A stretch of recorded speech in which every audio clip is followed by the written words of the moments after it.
Hi, I trust this finds you well. Hope you've had a good week. Here's a wonderful insight and an important life lesson from our Parsha, from Parshat Beshalach. What? As if there weren't enough graves in Egypt, yet to take us out to the desert to die? Those were the words of our ancestors to God, with a fair dose of sarcasm.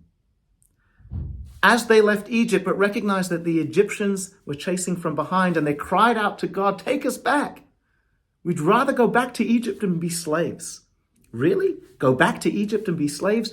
They had just experienced 200 plus years of backbreaking labor, of slavery. And they'd rather go back? What were they thinking? We know what they were thinking, because we often say the same thing in our own lives. Sometimes we would rather remain in a confined space, even if it's an unhealthy environment, because we know what to expect and we know what's going on around us. And we're fearful. We're scared of taking the next step and breaking out of our comfort zone, of having to make this transition, of making a bold decision in any area of life, be it in our work life, our home life, our relationships. Transitions are difficult. Yet if we remain within that confined space, our own Mitzrayim, we cannot fulfill our own potential. We cannot move on in life. We cannot be the best version of ourselves. How often do we look back a month, a year, 5 years, 10 years, 15 years, and we say, wow, I'm very proud of myself.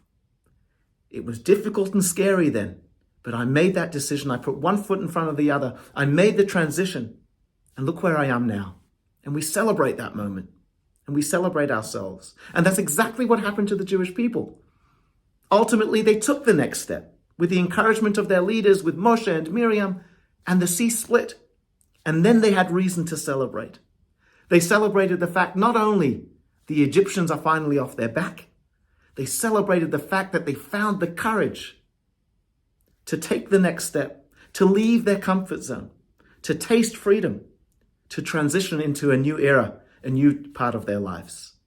So much to learn from that. Shabbat Shalom.